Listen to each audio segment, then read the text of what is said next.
girl executive. I'm using this to get the attention. And it works. It stopped our scouter. I am Betty Miller, Community Relations Director here at the library, and we're extremely happy to have all of you here this evening. I assume you know what's going on, and that's why you are here. On the other hand, I've learned it's always a good idea not to operate 100% on assumptions, because sometimes you have a program going and about 2 hours later somebody stands up and says, "Where's that genealogy meeting?" And so, this is the Ozark Stories continues through writing. And the seminar that we've been looking forward to for some time to give you a very quick briefing on what this is and why. Some of us have had this thesis for a while that there are a lot of us in the Ozarks that have a story to tell. And all we need to do is to be motivated to do it. And we can do it through the traditional ways that it's been done in the Ozarks, and that is through writing, through storytelling, and music. And tonight we're starting the writing phase of this. We will start a week from Monday night, and the next 10 Monday and Tuesday nights we will be having Storytelling and Music Fest throughout the system. And so, because it seemed like a good idea, we decided to submit it to the Missouri Committee for the Humanities. And they thought it was an extremely good idea, but they also felt that community relations director person is all right, but if you're going to have a grant for the humanities, you really need the counsel and the advice of a humanist. And so when they said this to me, I said, great, I know who I would like to have, and they very quickly approved Dr. Bob Flanders from SMSU to work with us as our humanist consultant. Bob is sitting right here. He's the one that has been greeting you as you've been coming in.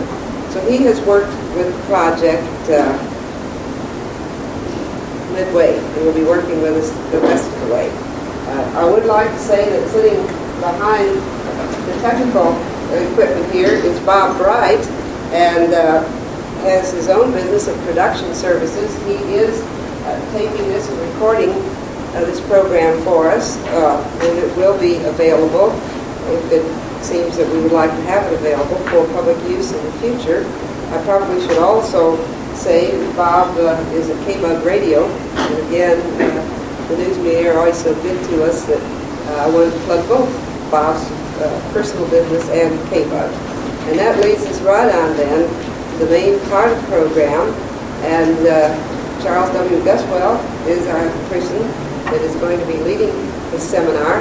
He tells me that in true Ozarkian style, he prefers to be called Charlie, and so I think that we'll have no problem with that, because that's sort of the way most of us like to address one another. I do have a little sheet on Charlie that I thought perhaps you'd be interested in. Unfortunately, the only thing we've got on there are those things that he chose to tell us. Now, it's my understanding that there are probably a lot more interesting things that we can find out. We're attempting to do so, and we probably, those of us that do get motivated to write, will search out some of these secrets, and we'll write our own Ozark story about Charlie Gusewelle, since he's writing about the Ozarks. Kill all those people right on that piece of paper. Right. For some of you, somebody picked up our American Heritage magazine that we have, which has Charlie's latest article. It's the December issue of '77, his latest article on the Ozarks, and I'm sure you'd like to take a look at that while you are here. He's going to, we've talked about how we want to proceed with this. We've had the advice of Bob, and throughout all this, without really spending a great deal more time, I would like to say that I'm extremely pleased that Charlie decided to come back from Florida and come to Springfield. He got in late last night in Kansas City, came on down, and with a few days in between leaving to go over to Europe to interview many different people in several of the different countries prior to visiting NATO. And that sort of tells us the kind of company that we're in, and the importance that he puts on the continuing of the Ozark stories and the value that he feels that each of us should put on those experiences that we've had, in that he's willing to come and help us determine how we can best express this through writing. So, Charlie? Thank you very much. Do you mind if I speak sitting down from notes? I hope not. This microphone is speaking to the machine behind me only, and if I begin to mumble, let me know. I should say that it's a very considerable pleasure and quite a compliment to be invited to rummage publicly through the cluttered attic of 20 years or so of a writing life. And you're a captive audience. You're here for 2.5 hours. Stop me if I rummage too long. I'm very grateful, though, to Betty Miller and the Springfield Greene County Library System, to Bob Flanders, my friend, and to the Missouri Committee for the Humanities for making it possible for us to get together. All of us interested, either as writers, or as people who want to be writers, or as people who are interested in how writing about this region is made. For what I would consider here, certainly not the presentation of a paper, but a conversation between us. I would hope to talk for an hour and a half, and then I'm more interested in hearing your ideas than my own, so we'll go from there. Because I'm Kansas City born and Kansas City raised, I certainly owe you Ozarkians, I hope that's correct, I hope it's a praise word, an explanation of how the process by which years ago I came to call a part of this region in the northern Ozark borderlands on the Osage River in St. Clair County, if not my family's residence, at least the residence of my heart, my soul home. And it's a rather indirect story. Bear with me. It began actually on the Mediterranean coast of Spain in a town called Alicante. I was of that generation of writers that had the very bad luck to follow by a generation, Ernest Hemingway. Hemingway's generation, the lost generation, lived the experiences he wrote about. They were lost basically in Europe. They lived out their lives, turned up in his books and his stories. My generation was not a lost generation, so it had deliberately to try to lose itself. And we felt that in order to find ourselves as writers, it might be necessary to follow Hemingway's footsteps, go to Spain, lose ourselves as expatriates. And having saved $1,000 as a young reporter, I learned a little French and went to France, and in my broken French bought a broken car and toured much of Europe, sleeping on the ground in the olive groves, and came to rest finally in Alicante, Spain, broke, discouraged, not making much luck with my writing. I was publishing a little writing, but there was a misunderstanding, and in this case a desperate misunderstanding between me and the people who were publishing the work. I had thought the money would be sent, they had thought the money would be held. And so when I perched finally in Alicante, I had 14 pesetas in hand. It took 60 to make $1 at that time. And I lodged in a very modest place called the Pension Perona, which faced the sea, high ceiling room, with French doors that opened onto a terrace, and through the terrace and past the only date palms on the European continent was the blue Mediterranean and a fishing harbor, and it was lovely. And I paid, as I recall, 75 cents a day for room, 2 meals, and wine. And I stayed there on the sufferance of a lady named Carmen Cremada, who ran the place for a good number of weeks, long enough to run up a bill of $45 or so at 75 cents a day. And one morning there was a robbery at the Pension Perona. A man had all his vacation money taken from him. And this was not a tourist place. This was where the Spanish bank clerks and the little people of Spain came to pass their holiday. And Senora Cremada came thundering on my door and said, "How much money do you have?" Well, I knew this was the fall of the axe. Either she was going to demand payment of the bill, couldn't pay it, or she thought I'd stolen the man's money. And I raked my pittance off the bedside table and said I had 14 pesetas, and Senor Cremada said, "That's not enough. A man has to have money to drink coffee and have his shoes shine on the streets in the morning." And Spain was then sort of a ritualistic nation, and she had her notion of how a man ought to behave, and there was no man who was going to stay at her pension who couldn't act the part, and so she took out her leather purse and gave me money, and I drank coffee on the street. But I realized I was at the bottom of the barrel when I was actually borrowing money from my landlady, and my thoughts began to turn to going home. Sooner or later I would have to go home. The question was how and where. And I knew of a woods cabin in St. Clair County on the Osage River, and I knew I had some writing money on deposit in the United States. And eventually some of that came, and I took a steamship home. But I remember so vividly these very lonely times at the Pension Corona, and how I dreamed on that Ozark cabin. And curiously, into that dream came 2 little rabbit hounds. I hadn't owned a dog of any sort for years, and I'd never owned a hound.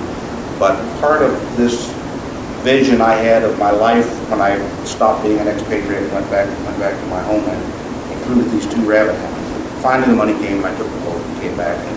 And so, in the 25th year of my life, on October 3rd, 4th, I went to the woods cabin in St. Clair County and began cutting my firewood for the winter and stayed to watch the seasons turn. A reporter's life, even a very young and inexperienced reporter's life, is very, very active with lots of movement, lots of new people, lots of activity. And I was struck first, I think, when I came to the Ozark, by the change in the cadence of the life. My nearest neighbor was a mile away. The nearest crossroads store was 4 miles away. I had a bicycle for transportation. Often a week would pass, more, without hearing another voice except the voice on the radio, or the voice of the owl at the back of my cabin clearing, or the voice of the coonhounds running at night over great distances, or the voice of the chainsaws, which I heard over distance too, and I envied those so much. I had a Swedish bow saw, an axe, a sledge, and wedges to make my wood with. And I heard the more developed folks at a distance making their wood with chainsaws, and I envied that voice. But everything seemed to slow. All the pace of life slowed. My own process is slowed, and part of this falling in tune with the cadences of the Ozark was attuned to the annual burnings, the fire culture. I wrote about that some in the American Heritage piece. If you don't mind, I'll read just a passage. If those of you who have read it, forgive me for boring you with a second reading, but it was something that struck me. Sometime in the sleep of every year, between the browning of the oaks and the first greening of the spring wild grasses, that country flamed. The rainless days would laze on in powdery file. The thin earth of hillside clearings turned to the plow would pale from brown to gray and then begin to ride up on the wind. There was beauty in such days, a sense of reach and distance. But the rattle of dry leaves in doorway woodlots just at evening was terrible to hear. And anyone who neighbored with the timber did well before retiring to mark which quarter the wind blew from and how strongly and what it smelled of. For when the fire burst finally up out of the creek bottoms and across the ridges, it came with a suddenness never quite remembered, driving everything before it. Deer, blind flying birds, pigs gone feral in the greenbrier thickets, sometimes the people themselves, raging barn high up the dark flanks of the hills, turning rank meadows into white-hot lakes. Men did not stop such a fire, and in absolute admitted truth, they did not care to stop. The fire, they said, killed ticks, cleared the brushy undergrowth, and made spring grazing in the unfenced timber. And no matter that the ticks had been just as numerous and a man's cattle as spare through all the remembered wildfires of a lifetime, this much was known and repeated like a catechism: the burning off of killed ticks made pasture.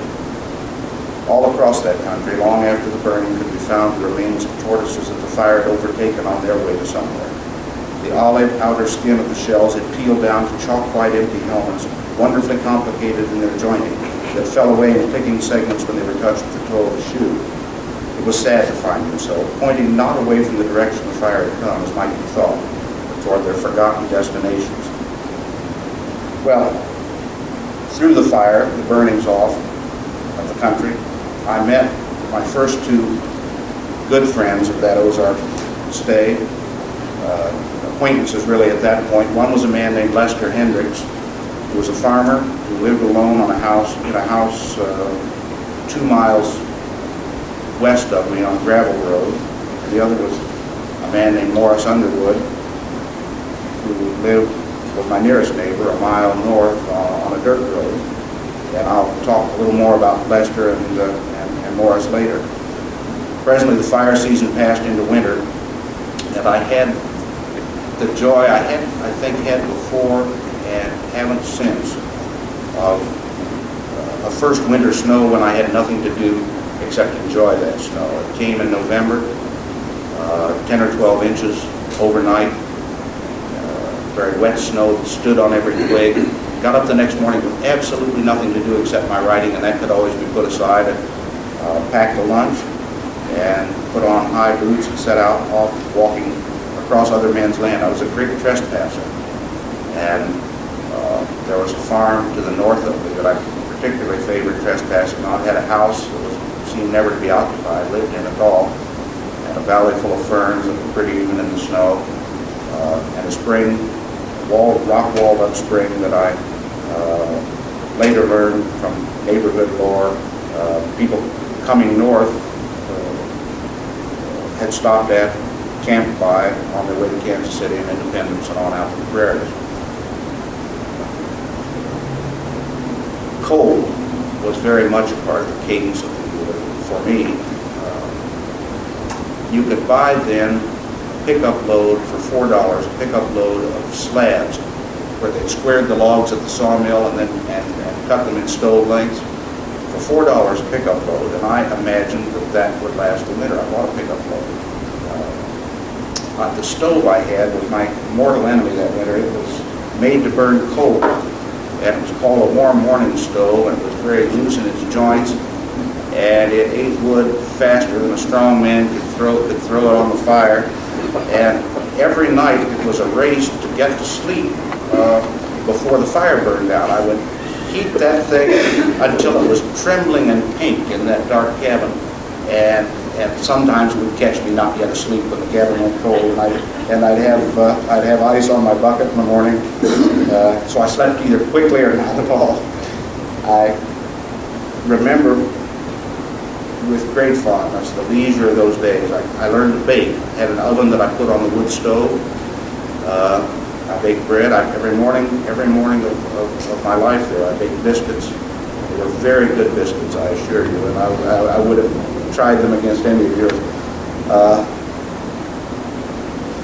Cleaned my cabin after breakfast. Spent usually 2 hours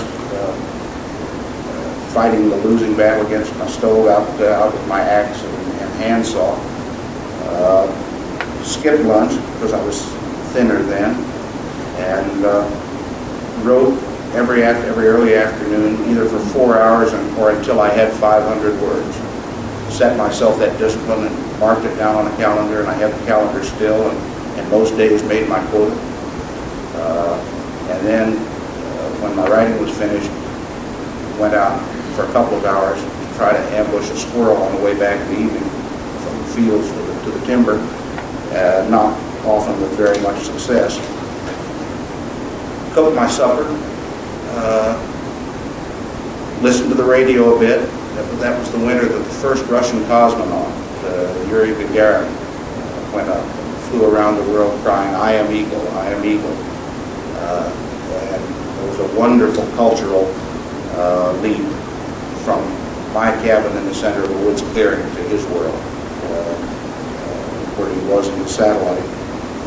And I turn off the radio, and all the sounds would stop except the owl, the coonhounds again, and my battle with the stove. Once a week or so, I'd ride 4 miles to the nearest town, which was the crossroads, the nearest store, Monogaw Springs.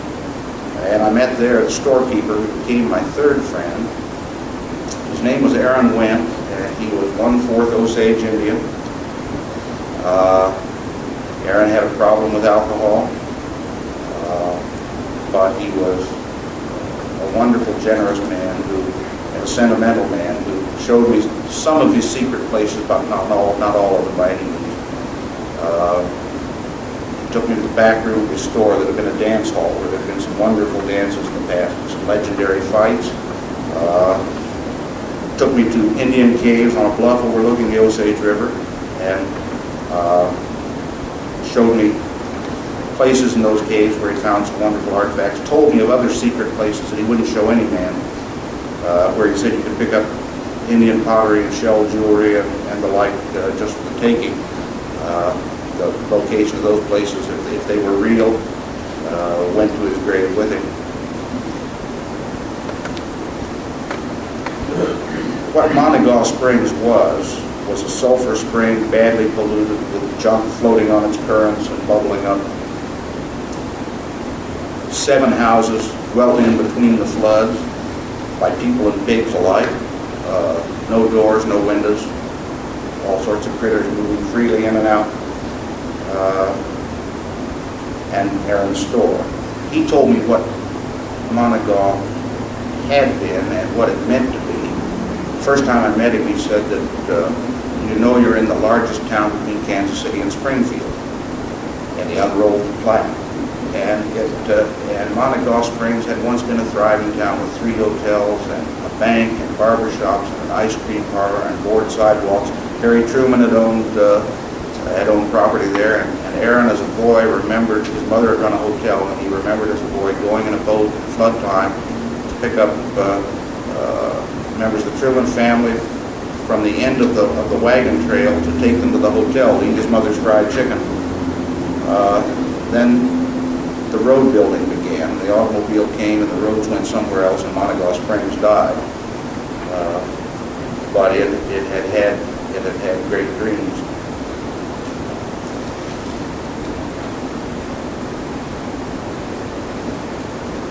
Another thing that impressed me about that winter, that left its mark on me, was a sense of the loneliness of the people. Lester Hendricks, the farmer neighbor that I met helping me defend my cabin against a fire one night, was one of the loneliest men I ever knew. He lived on, as I say, on this hill with 2 goldfish. He farmed, lived alone. And I wrote a story that was not really a very successful story, but there are some parts in it that I think tell a little bit about my friend Lester. Such things I remember as his keeping violets. It had been goldfish in the story and in life, and why I made it violets I can't tell you at this point, years away. Such things I remember as his keeping violets, the rows of pots in the windows of his tall, drafty house, empty of children and wives so long that no one came to haunt. At least he never spoke of loneliness. And the way he would go along the windows, jabbing his blunt farmer's thumb into the earth of the pots to see if they wanted watering. Winter evenings, talking by the stove, of a parricide in the neighborhood years before in which he'd known the principles, of his life's one journey to Yellowstone in a borrowed car. And the way he would start half up from his chair, vacant-faced and freshly alarmed by the celestial whang of the burdened sheet tin roof reversing its warp as it must have done every night of new snow in 60 years. His dogs, the hair frozen white along their backs, shouldering and growling on the sleety wooden porch stoop. The short, terrible arc he swung with a single-bitted axe to turn a log trunk to kindling. His shout of triumph when he caught me still at breakfast and the sun already up. The way he pulled the hook straight from a caught fish, bringing gills and all out instead of working it free. His distrust of letters and all other writing, and of me when I was doing it. The The pleasure his own singing gave him, cutting nasally over other voices, and recorded guitar at the holiness meetings in Montague Springs, which he always left before the preaching began. Him standing shin deep in the ashes of his lightning-struck barn, face compressed into a sneeze of a laugh, winter coming, his hay gone, rattling a piece of log chain in an upraised fist and shouting in a voice too high, too thin for his body, "See here, look here." The fire didn't get it all. He was, I don't know what had stricken him so long, but his wife was gone, though still alive. He'd had 2 sons, but there had been some terrible fight in the past, some circumstance too terrible for any of them to talk about. And the sons had rejected him completely, never came to call and didn't when he died. But he hid his loneliness with a great jolliness, as so many of us manage to do. I'm going to talk about something indelicate. One morning I spent with Lester. Anyone object if I talk about pig cutting? Anyone not know what I'm talking about? Okay. One morning about 5 o'clock, cold morning, I was asleep. My stove had betrayed me, of course. Thundering on the door, and Lester said, "Come," he had a chore for me, "come have breakfast with me." What I didn't know is we had to get breakfast. And I was part of the getting. I was the holder and the applier of kerosene, and so I went out, still this is, a frozen December, and still kind of a thin-skinned city lad, and trembling with horror at what we were about. And so we finished with our task, and the pigs went on as if I went on to eat corn, and I was much more effective than they were. I felt myself to a bit, and we went in and sat down at his table, and he cooked the salvageable results of our morning, and made gravy and biscuits, and we sat and ate, and a man came to the door while we were at breakfast and made an offer on the pigs. And Lester said, "Sure, I've already gotten the good out of them," and sold the pigs while we sat. And there was a wonderful feeling of conspiracy and all that. I traded work with him some.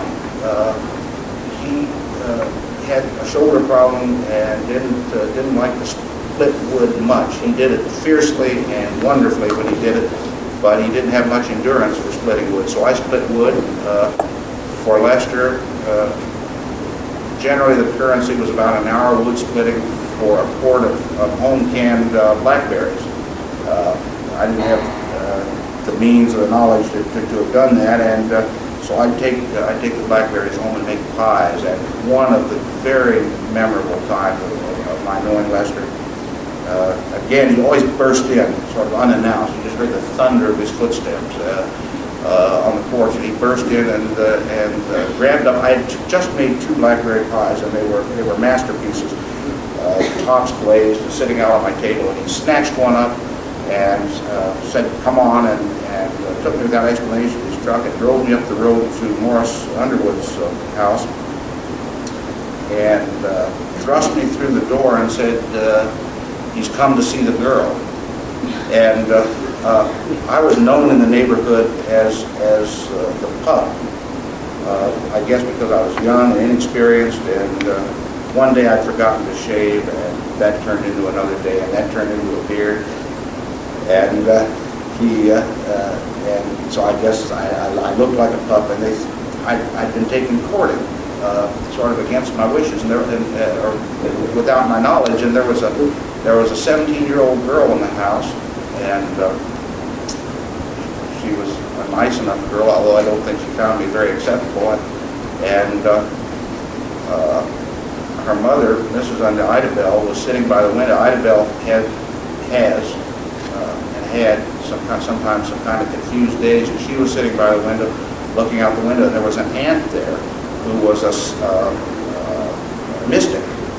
And the aunt got down the family Bible and threw the Bible over at random and got down decks of cards and spreading cards on the table. And I was beginning to realize what had happened, and the mother was saying, and I don't want just anyone to get my baby girl. And and Lester was off eating my pie. And the mother, the mother said, ask him, does he drink?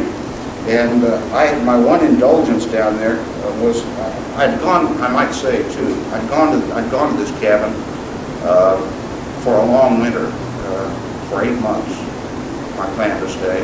I had $76, so I was living on something like $6 a month. So my one indulgence was a large bottle of sherry, and I had just a little bit of sherry each evening before I went to bed.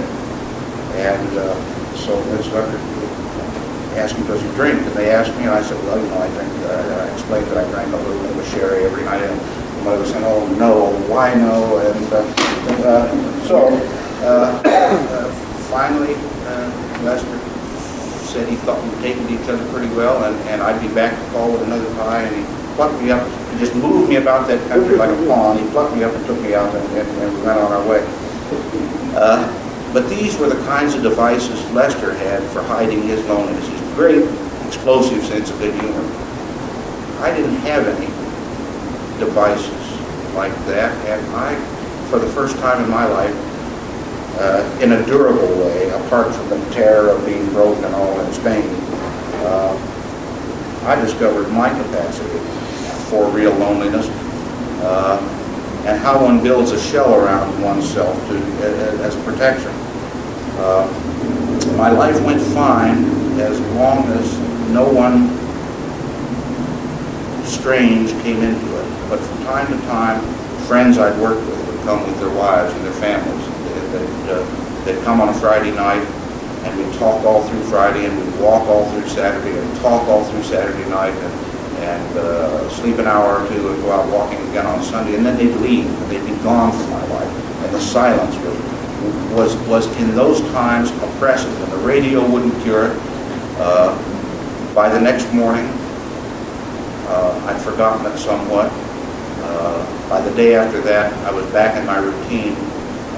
But I did learn what a punishing thing loneliness can be, and how one withdraws from the world to try to deal with it.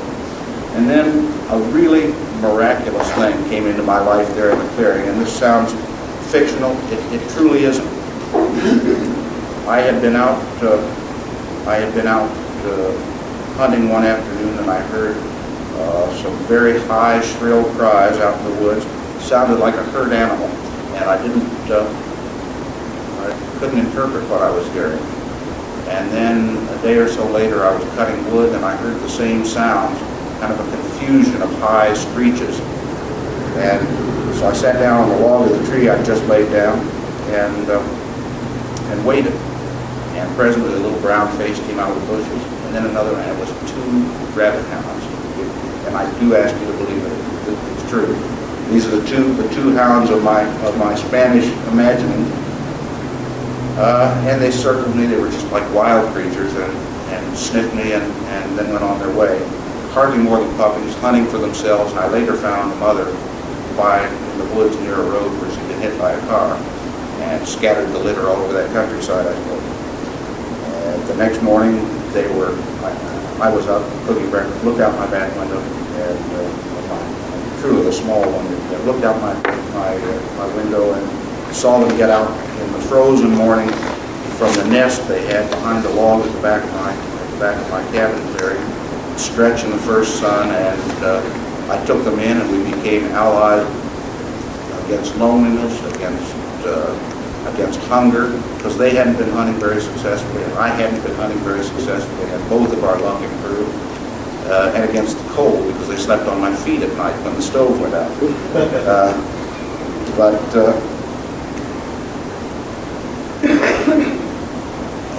About that time, this would have been early December, mid-December, I got nearer neighbors and new friends, and there were 2 people named Mongold,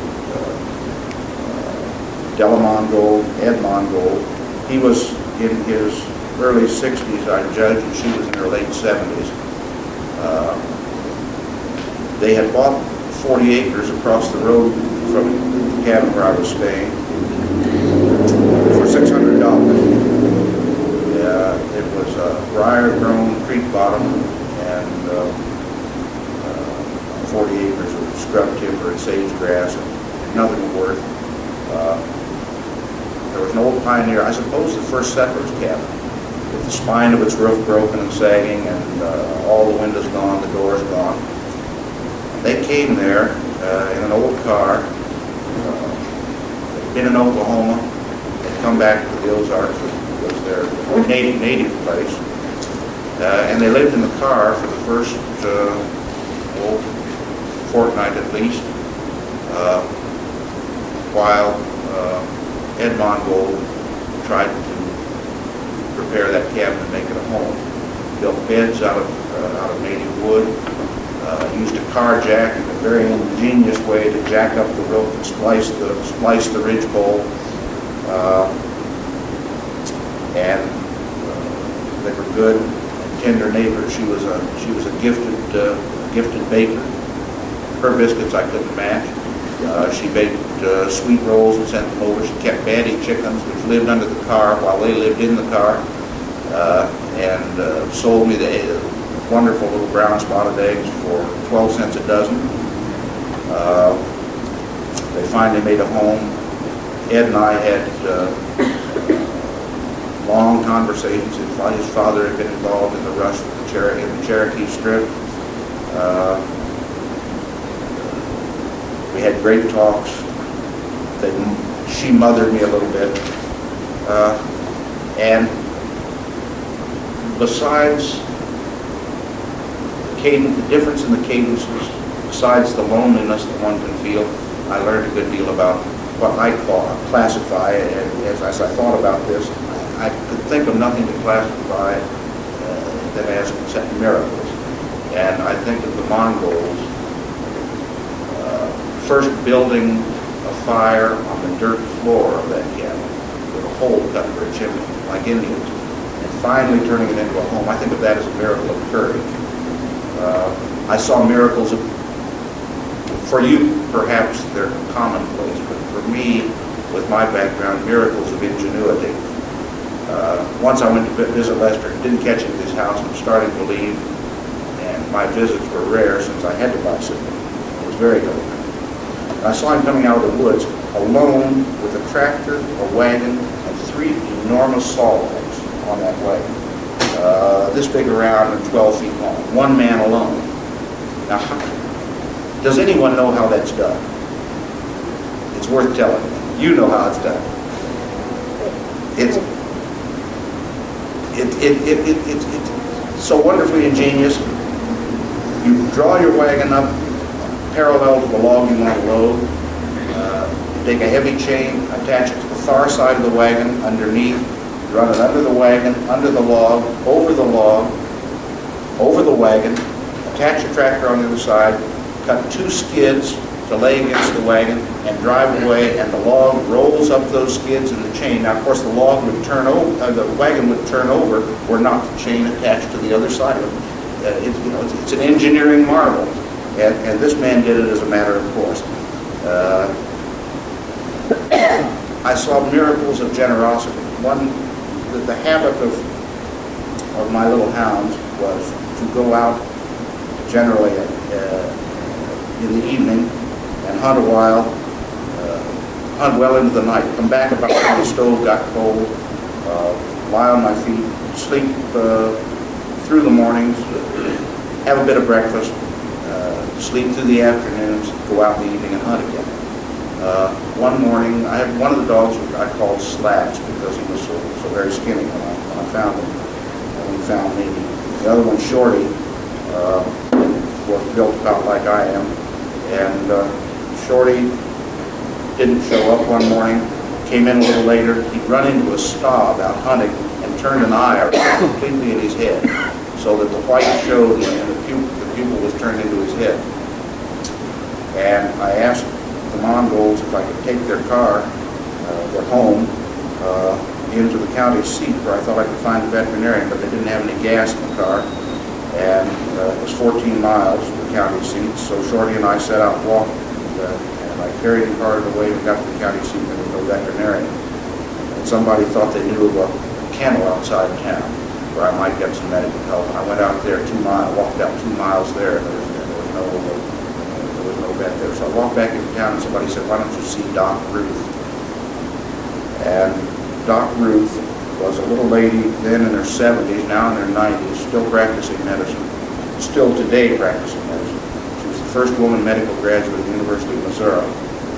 And she had a roll-top desk and a rocking chair and a granite-top metal table in a stone building on the courthouse square of the county seat. And that was her office. And that metal table was her examining table, and I went in and apologized and said, this is shameful. I know you're a medical doctor, but I have this little hound. And she said, when I was a young girl, first making my rounds in these hills, I carried a big dog on the seat beside me for protection. I've always loved dogs. Put him up here, son. Let me treat him. And she treated that little hound and got his eye turned around and saw perfectly from then on, and wouldn't take a thing for it. This was the kind of open-heartedness that I found in those hills. And then I found also what I like to call miracles of genius.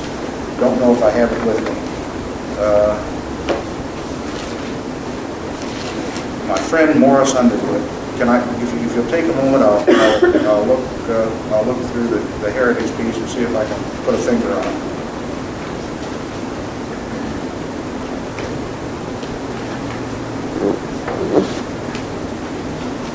Well, I can't see you, but I'll tell you about Morris. He's a huge, shambling man, 6'2" or 3", massive, every tooth in his head rotten, and a smile, an absolute horror. Every finger as big, certainly as the base of my thumb and nearly as my wrist. Some of what I'm telling comes from later years now, because I farm now in that country. But Morris is responsible for farming going forward in that part of St. Clair County. Absolutely.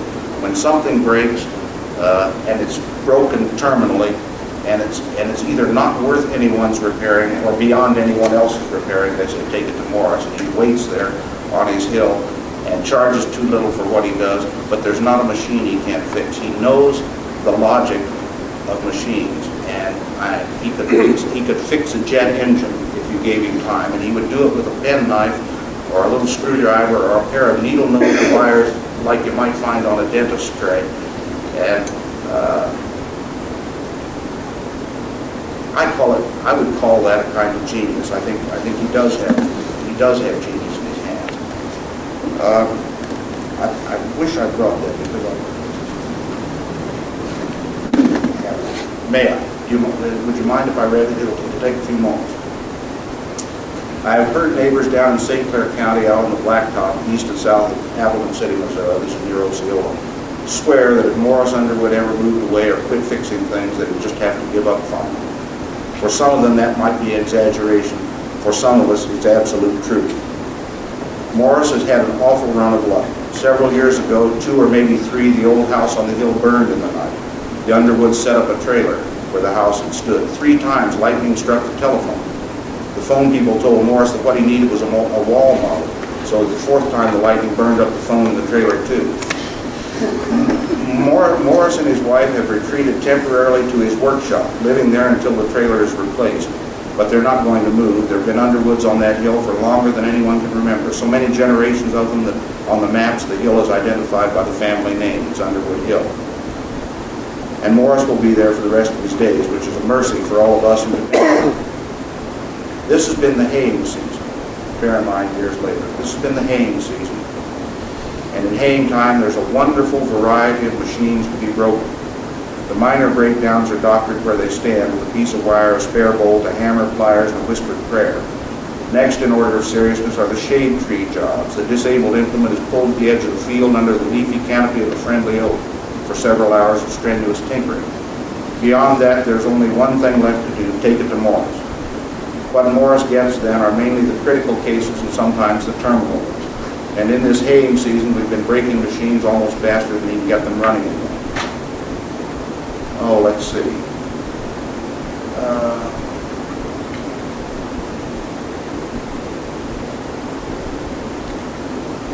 Talking about the hay baler, which was our worst loss of that season. The thing roared and grumbled mightily. Some of the gears turned, some didn't. Deep in its iron heart, we had somehow wounded it terribly.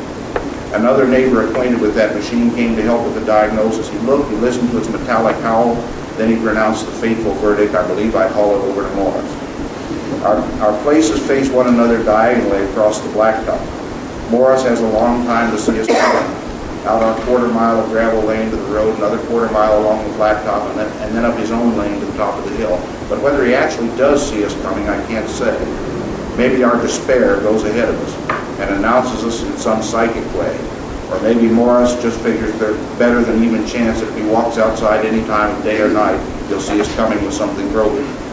In any case, by the time we turn up his lane, he's usually waiting there on the top of the hill, and always he's smiling, not because he's glad for our misfortune, but because he knows we're bringing him a new challenge. He's a large, powerful man with great blunt hands that can move as delicately as a surgeon's. There are many kinds of genius in this world, and Morris Underwood has true genius in his hands. There's no other word for it. Even before you can stop with the machine in tow, he's walking toward it, and magically, it seems, he already has in hand or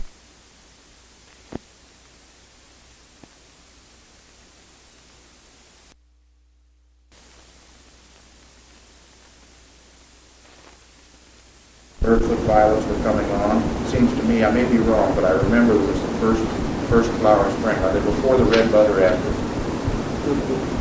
Before it? The sound of the owl went out of my back clearing, and the sound of spring peepers replaced it. And I spent a lovely afternoon with Lester Hendricks seeding oats in his stream bottom field. I stood on the back bed of the wagon was full of oats. He was pulling with the tractor. He had an end gate seeder on the back, and my job, a simple job, was just to shovel oats and keep the hopper of the seeder full. From time to time, I missed the seeder, dropped the whole shovelful on the ground, and he said, "No matter, we'll go around again." Wonderful days that we spent. Then finally, near the end of this time, I had to come to terms with the sadness of that life as well. Aaron went, the storekeeper's store burned. Before that, his only grandson turned a car over on one of those crooked roads, paralyzed himself for life. The store burned with Aaron's bird dogs under it, and Aaron's heart was broken and stopped shortly after that. And he took his secrets about the Indian burial places, the artifacts, took the secrets with him. After that incredibly hard winter in the car and then in the derelict settler shack, just when the season was getting nice and she might have enjoyed it, Delamongo, my neighbor across the road, died. She'd been having stomach pains most of the winter. They treated these with laxatives and with Pepto-Bismol. She was, of course, dying of cancer. And I had a piece that I'd written about her, but I won't read it because I probably can't get through it. You remember that Lester Hendricks' barn had burned, struck by lightning. His hay burned up in it. He built a pole barn to store his tractor in and a few tools. I was called by a neighbor one day to go over to Lester's place. He was calling around on the phone trying to reach him, couldn't get him at home. This was a low pole shed he built to replace the barn, with pole sides, pole corners, and low eaves that he had to duck under on a tractor to get under. And he ducked under those eaves, and at that critical moment, the old tractor had failed him, the motor had killed. He sat up and been caught between the front of it, between the steering wheel of the tractor and the eaves of that low shed, and had been crushed to death. And we stood there on the hill, and how do you say goodbye to a friend in those circumstances? I looked down at the field of oats we'd sown. It was already up, darker in the places where I dropped the shovels full, and thought of the good times we had, and realized with so many of my friends lost around me, I was a young man and just beginning to learn to come to terms with these kinds of losses. Realized that somehow the logic of my time there in the Ozarks had run out. I learned a great deal about a way of life and a certain amount about myself, a fair amount about the craft of writing, working at it every day. But it was time either to decide to stay there and be part of that world, or to take what I learned and go back and try to put it to use. And I decided to go back. And I went back to the newspaper, back to my life as a journalist, but I had been lastingly shaped. I think I had been. I hope I had been. By the cadence of that life, by the loneliness, by the sadness, by its miracles. And I was a changed man when I went back.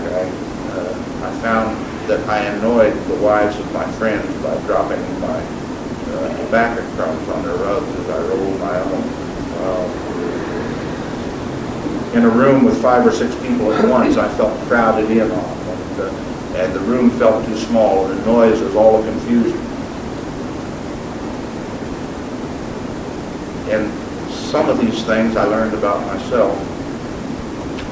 I can talk, and about these people, these friends of mine, I can talk to you about tonight. I've been able to, without weeping and making a display of myself, because you're people of this region, and you maybe are of people like those, certainly know people like those, and you understand, but there are things that I haven't been able to talk to my city friends about in Kansas City, either not so much because they're cynical, but because the language, the communication problem between the Ozarks and the rest of the world is so very grave, and that's really what we're here to talk about. I'll tell one little story and then I'll stop, but it's a story that seems to me to illustrate the way that communication is influenced by our experience, and the way these gaps separate us.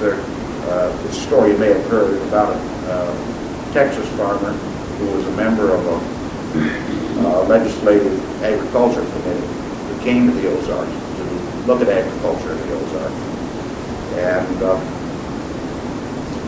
met an Ozark farmer and looked over the man's place, looked at his pigs and his cows and his little acreage, and the Ozark farmer had 80 acres. And then they went into the lunch, and the Ozark man said, "I told you something about my farm, now tell me about yours." And the Texan said, "Well, I'll tell you about my farm." He said, "I get in my truck in the morning, and I start driving. Dinner time, I'm still not at the other side of my farm." The Ozark man said, "Yeah," he said, "I used to have a truck like that."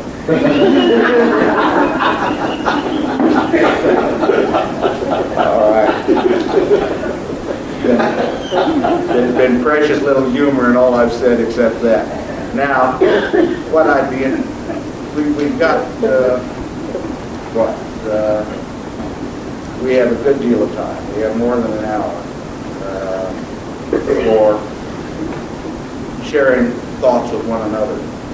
And I don't know how we might start, but one way I might suggest you listen to a reformed Kansas City man talk on probably at too much length about how he began to understand or to want to understand the Ozarks and know its people. And I'd like to know what you see in my perception of the Ozarks that seems to you skewed and wrong and candid. And I open myself honestly to your criticism because I'd like to hear it. Do you find the picture I've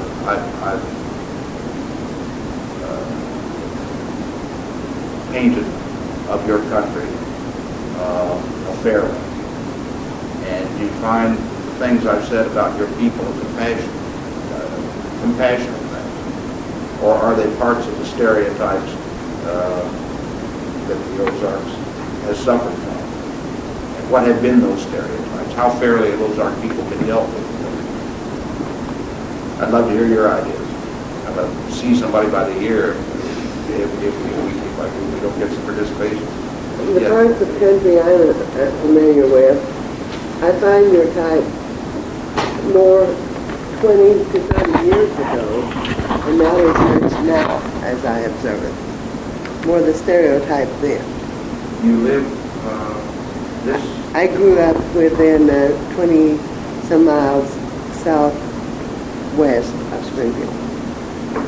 So you were outside the city? We were outside the city on a farm, the closest town, 2.5 miles, population 152.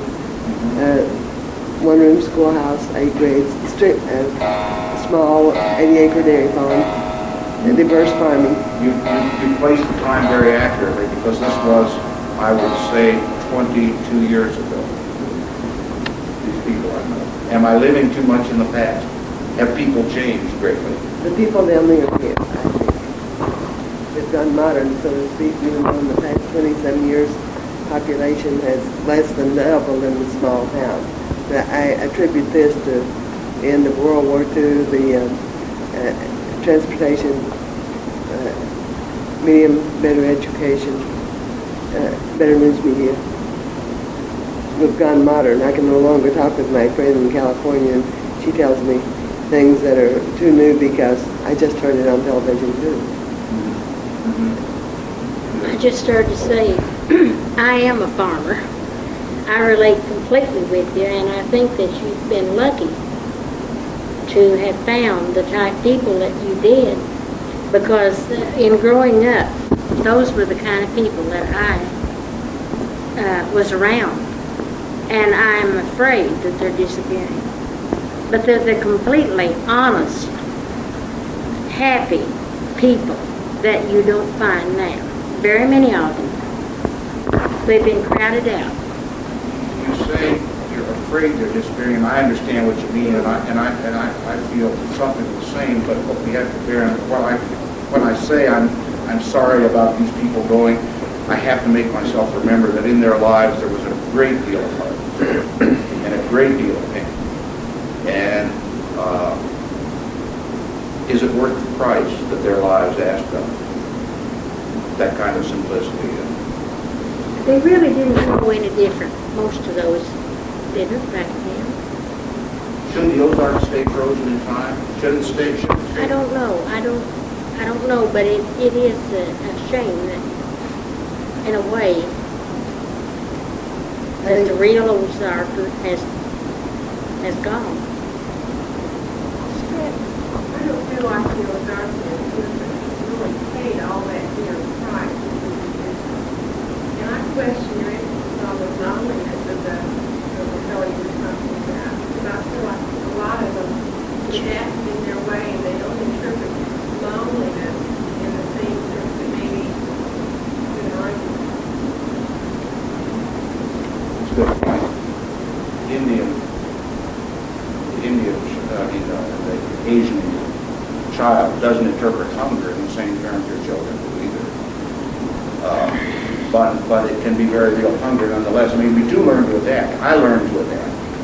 I mean, you learn to adapt to loneliness by subjecting yourself to it constantly and not breaking it, not breaking your fast, not reaching out for deep human contact. Because if you do, the loss of it is terribly painful. But I see your point.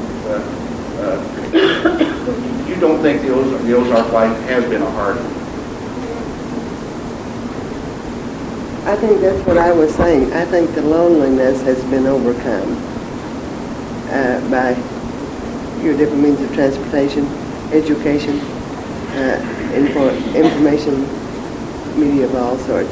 Because on some sort of test thing, self-assessment test, it's pointed out that in 40 different things, from child to now, I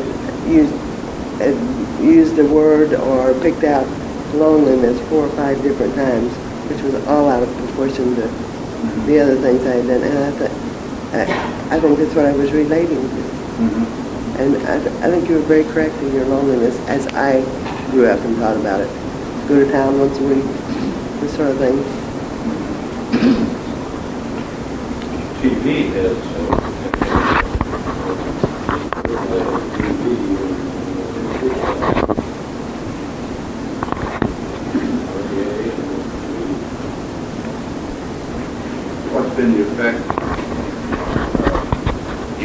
these things have answered loneliness? Have they done violence to a way of life? I expect they have. I really don't know about the Ozarks, but a young man from Ireland told me recently that when he was a boy in Ireland, about 9 years ago, that they went to each other's homes, to the pubs, and had great fellowship all the time, and then came TV to Irish Free State, and it changed completely. The whole camaraderie, Irish spirit.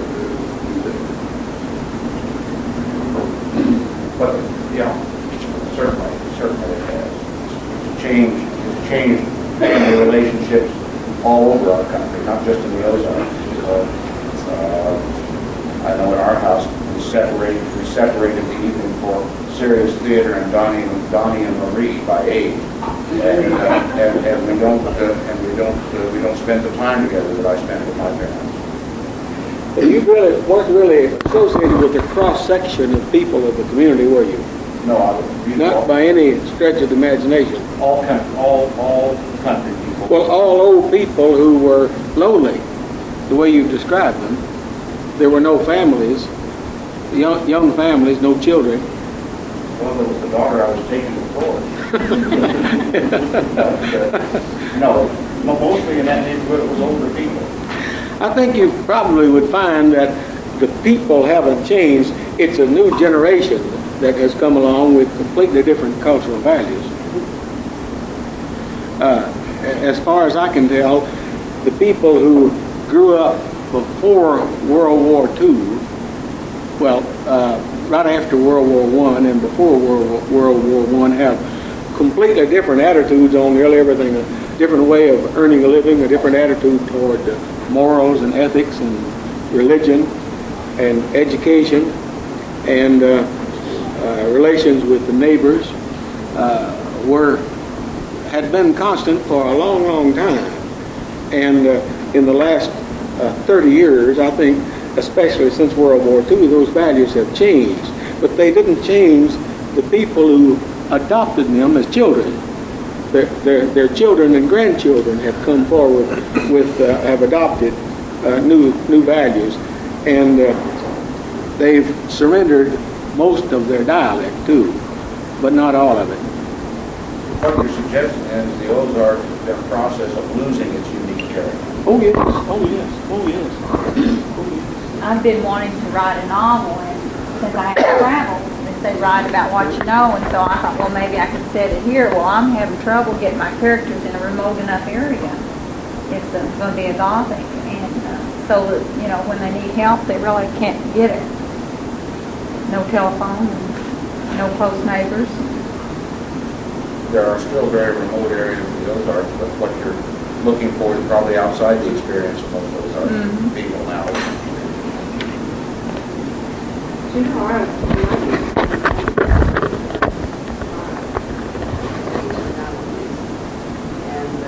learned to say Dixie, and they agreed to say Illinois.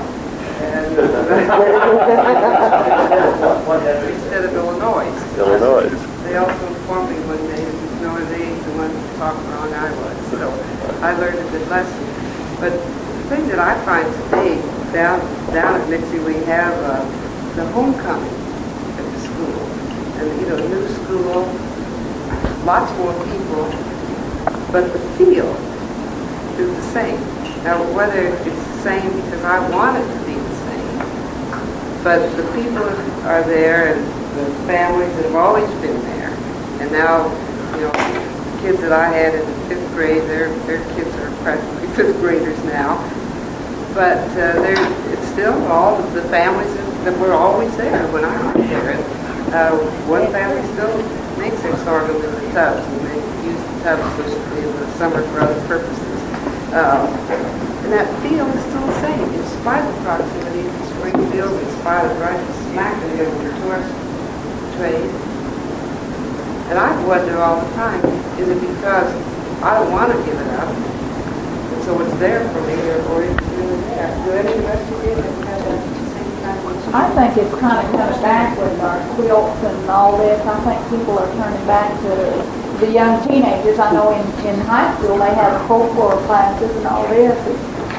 They learn to hook rugs and quilt their quilts and do all the things that the people need. Charles, could I ask you a question to change the subject slightly, but I'd like to have you reflect with us your experience, your professional experiences has made you quite a cosmopolitan person, I think, and you spend a great deal of time abroad, of course, and this is something that people here may not know for sure. I don't know if you had time to read here or not, but Mr. Gusewelle is the foreign editor of the Kansas City Star. He spent, what is it, a third of your time abroad? Not quite that, but something like 3 months a year. You live abroad. Yeah. A good deal of time connected. All right. While you're, as a newspaperman, I'm sure you deal primarily with the world of affairs, which means cities and modern cosmopolitan life. Have you experienced in Europe anything that's reminiscent of the Ozarks?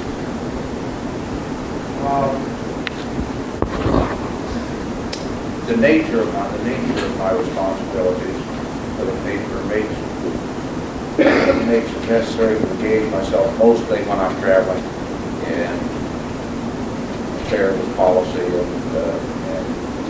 leadership of government and so on. But from time to time, I get outside of that rut. In Poland, I've had some wonderful experiences with country people. I have very special feelings about the Poles, you know. We have Polish jokes. And there are no people on earth more inappropriate for our joking. They are fine, sensitive folk whose idea of a splendid Sunday afternoon is to go to Chopin's birthplace, a little village outside of Warsaw, and sit on the patio of Chopin's the cottage where he was born, and listen to a gifted European pianist play Chopin on the piano. Just the sound unamplified through the open door. They're hard to coarse people.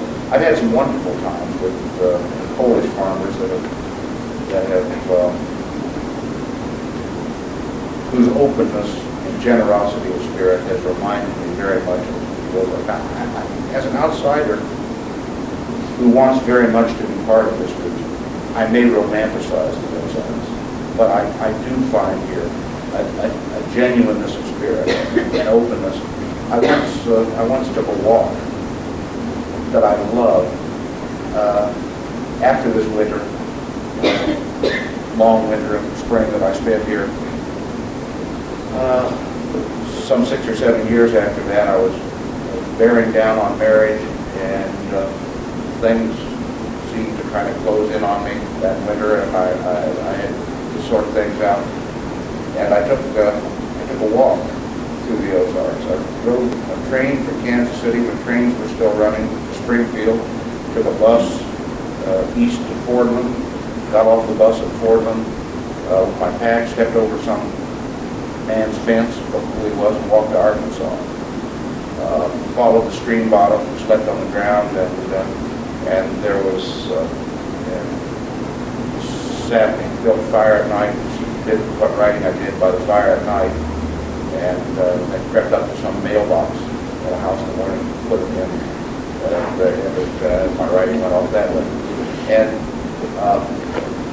Ozark, this is an experience I've not had happen many places in the world. I walked down these stream bottoms, and it took me 9 days to walk to Arkansas, and I didn't shave and didn't bathe, and I was pretty hard looking and probably pretty ripe as the time wore on, and I would pass clearings where women would be out just at daybreak. Their men had already gone to the field, out hanging their washing, and they would shout down to this creature moving down the stream bed, "Have you had breakfast?" Those would be the first words I'd hear. And it was a wonderful instant hospitality. harder for me to have those kinds of experiences now because of the way I travel and the kinds of things I have to do. But as a young man on that first trip to Europe, I found a lot of this in Spain particularly. And it seems that these people I was meeting in the Ozarks then, and the people I was meeting in Spain on my travels there, happened basically to be poor people and simple people. And I think there's something about affluence. When one has much to protect, one spends a lot of one's energy protecting oneself. And this is what I fear happening, what I see happening in Spain today, and what I fear will happen to the Ozarks if these kinds of changes you're talking about come to pass completely, is that people will have a great deal more property, station, and they'll be much more protective of it in this kind of instant openness of the person who has nothing to lose. The openness to a stranger who will just take them for what they are. I'm afraid this might be lost. My husband finds in Arkansas, it would be northern Arkansas. He traveled up that area quite a lot. He would go to a house.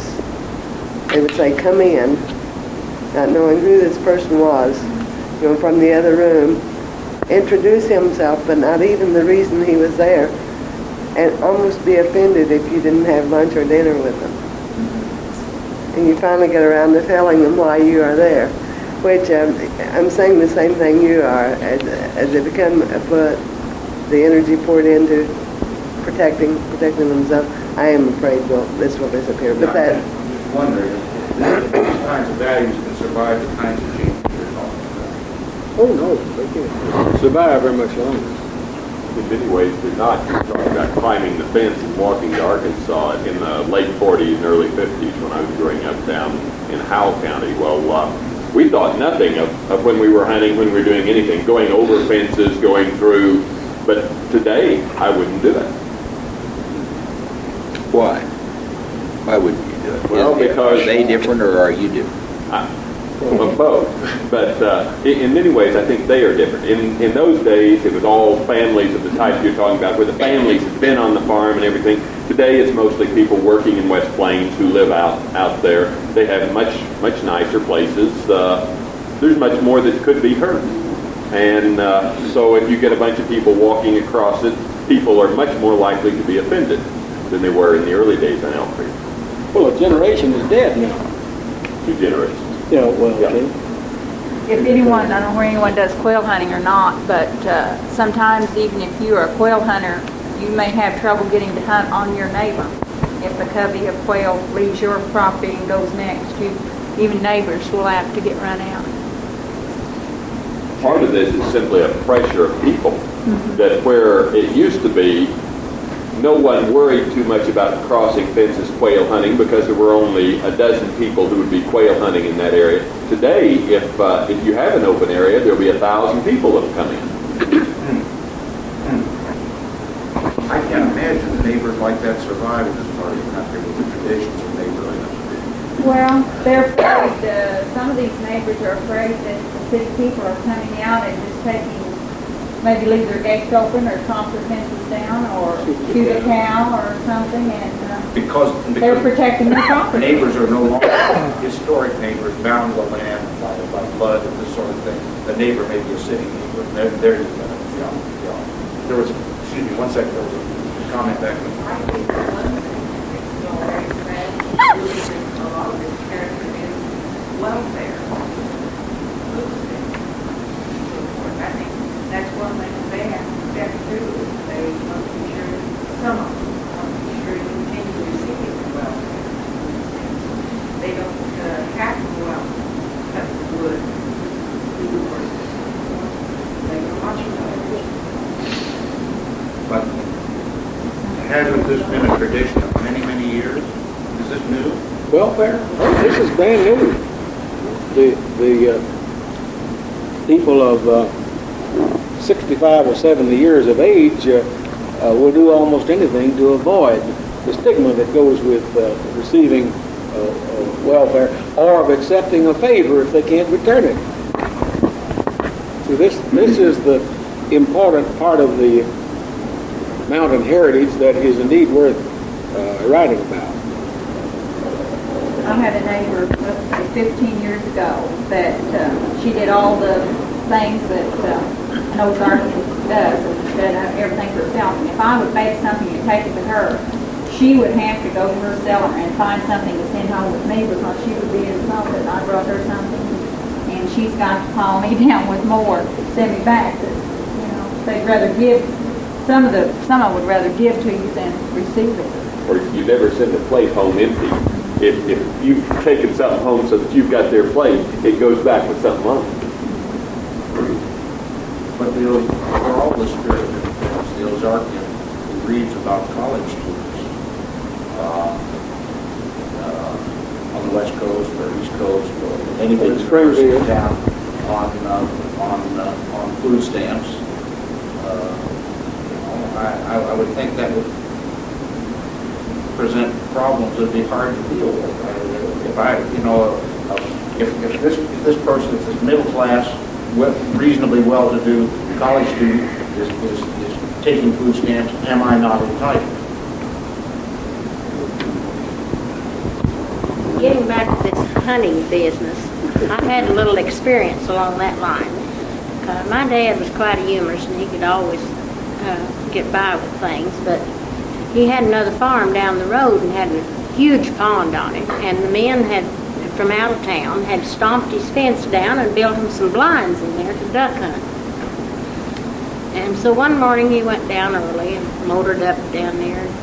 So these guys they just came up to him and they said, "Now, we found this pond a long time ago," and said that we just got blind enough for us, you know. And they gave him all this sales talk. He messed around there a little while and reckoned and said, well, he really hadn't meant to hunt, but since he paid the taxes on it, he thought maybe he could check his cattle. But you see, that there's two sides to it. And as she says, they just come in droves if you turn your farm loose anymore.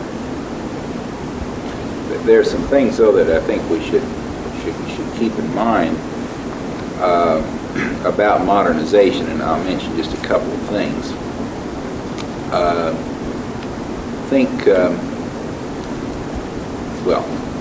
modernization has brought back to the Ozarks some of the traditional landscapes and some of the traditional natural circumstances that were absent from the Ozarks for a long time. For example, there's more wilderness in the Ozarks now than there was 50 years ago, by a great deal. The population of the Ozarks is less now than it was in 1900, although it's growing very rapidly, as we all know.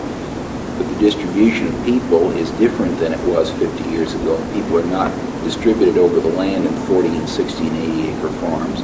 There are large sections of wilderness.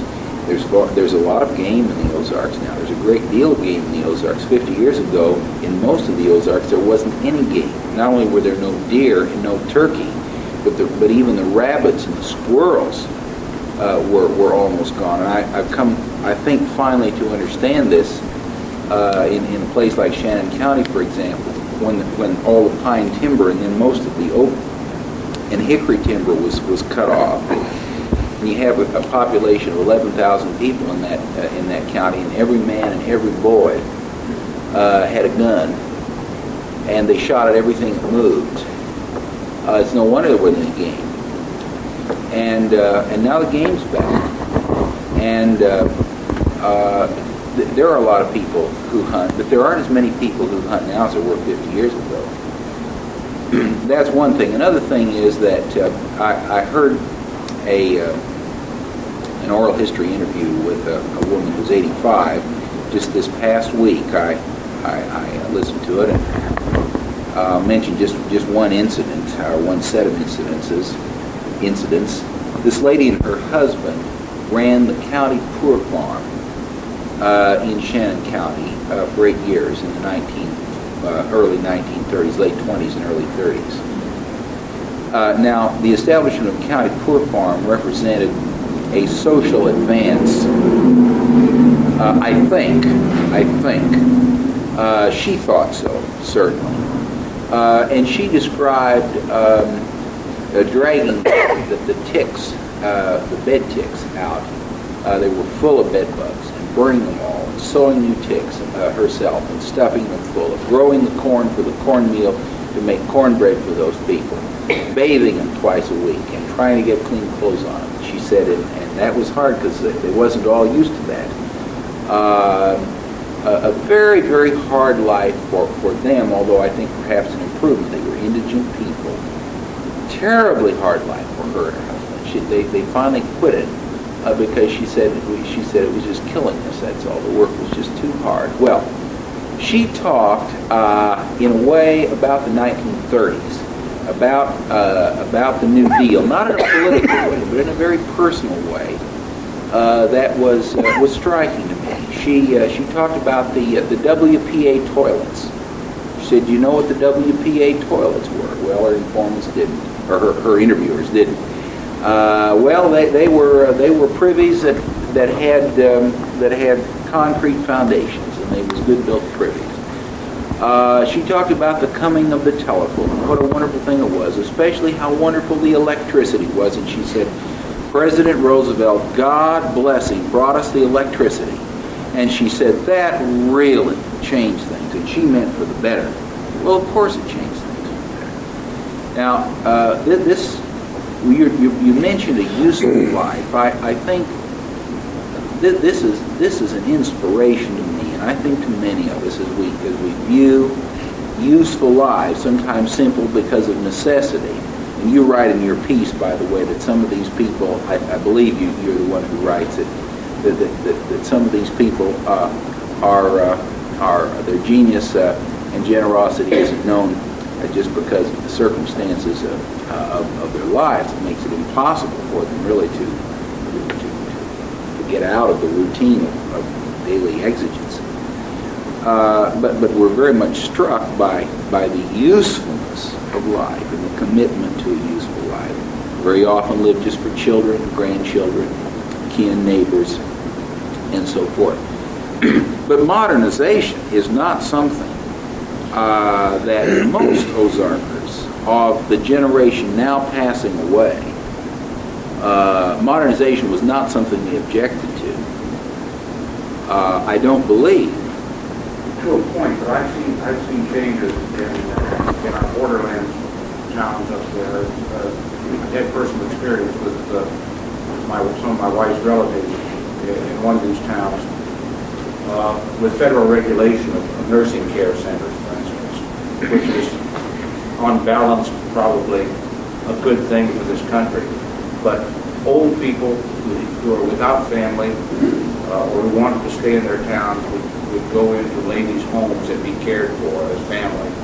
And a lady would maybe take 5 or 6 of these people in and care for them lovingly in a house without a sprinkler system, in a house with all these appurtenances that the federal government considers are essential for safety and this sort of thing. And these homes are being put out of business by modernization. And there's simply no place for these people to go. And so to a point, modernization, I think, is a striking thing in any life, but yeah. Sitting here listening to all of this, the one thing that my experience in talking with people, I spent 26 years in this area, is that the dehumanization is the fact that everybody is so occupied with the things they're doing and the things instead of that person-to-person thing. And this is what the older people in any of our areas, I am not a native of this area, but in the area of the state that I come from, the thing that most of the older people object to is not the electricity, it's not the automobile, it's not the telephone, but it's that loss of caring, that I care for you. And I think this is at the base of all of our problems. It's like the hunters. There are people who gladly turned over their farms for the hunter until people who were inexperienced with guns and the etiquette of good hunting came in and shot cattle and this type of thing and had total disregard. I feel like one of the things that has happened is all of us are assuming we have certain rights regardless. And many are not taking the responsibility. And until you are willing to assume the responsibility, you don't have to. You can't, and your right must never infringe on the other person. And this is what most people are objecting to.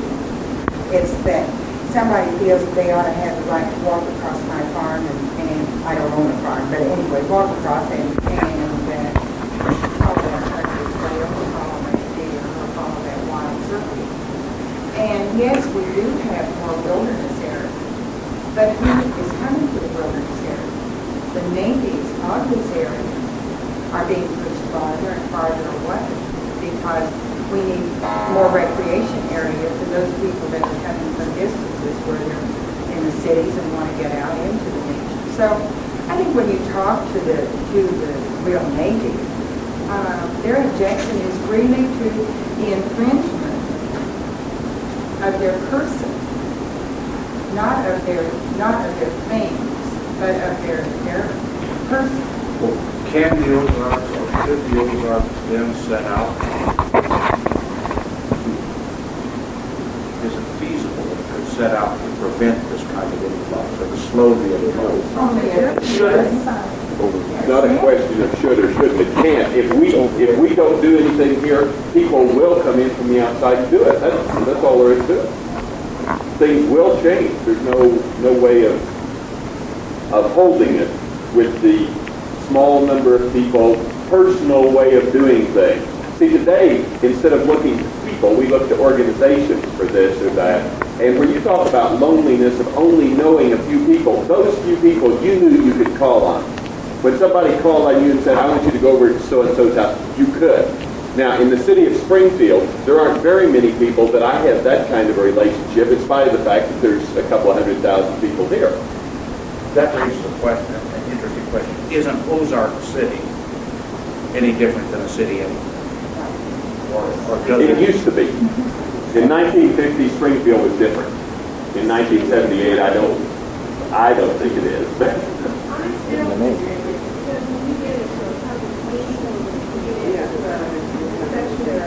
College campus Hendricks, you're going to have that old stigma, that stubbornness, that hesitation. You know, something just occurred to me that I think is very important. I think you're right. I think Springfield is different, but I think every place is different. But it all depends on what you're talking about. McDonald's hamburger joints aren't different. CBS television that you see in St. Louis is not any different than it is in California. But they're really different. And a part of what is different in every region, in every locale, and we're really in the Ozarks, we're talking about a lot of locales. I really think we've got right down to our own experience. We're talking about counties. And we're talking about parts of counties, places within counties, and particular towns and so forth. A lady said in Shannon County said something wonderful, and there are two sides to this statement, but it's very revealing in a lot of ways. She said, I remember the river, speaking of the current Jackson River, I remember the river when it used to belong to us. All right, now, we all know what she means. Now, there are people in St. Louis who can and do say the same thing about St. Louis. I was in the home of a family.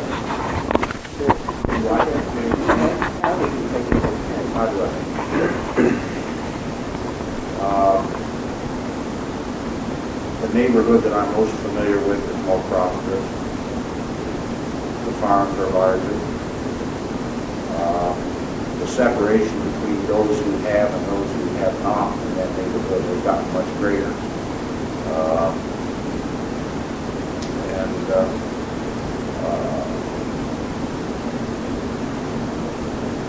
People like me have bought land, and it confirms what you're saying. But these things, certain aspects of change are a result of conscious choice. And some communities in some areas have chosen against change, or at least against catastrophic change. Boulder, Colorado, for one, has decided, in effect, this town shall not grow. And these kinds of choices could be made, I would think. The legal impediments to these kinds of choices are very great. In Boulder, they've done it because they've managed because of limitations on the water supply. But I would think that the choice not to subject oneself to catastrophic change would be possible with the Ozarks. I may be dreaming. I don't see how 2 generations from now there will be anyone left of the type you were talking to in St. Louis, or that we would talk to. People who feel like this was our county. Today, I think the young people growing up have very little chance of, when they get to be our age, having the feeling that that is our county, that was our section. Because, for one thing, there's very few families. There's a very small percentage of families in much of the Ozarks that are making their living off the land. Well, if what you say is the case, if the change is going to be this complete, homogenization, that total, then doesn't that mean that there is more than an ordinary responsibility on you as writers, or as people who want to write or are interested in writing, to catch this moment before it goes? At this late date, you could say, at this late date. It's a combination of causes that bring about the death very soon. It's the standardization of education. It's the standardization of news and entertainment and recreation, and to a very, very great extent, the affluence of the society, and the movement of families. There are very few families that don't have members, brothers or sisters or sons or daughters who live in another state. The wars have sent people to the city for jobs, and they've sent the sons to foreign countries. They've brought wives from other countries and from other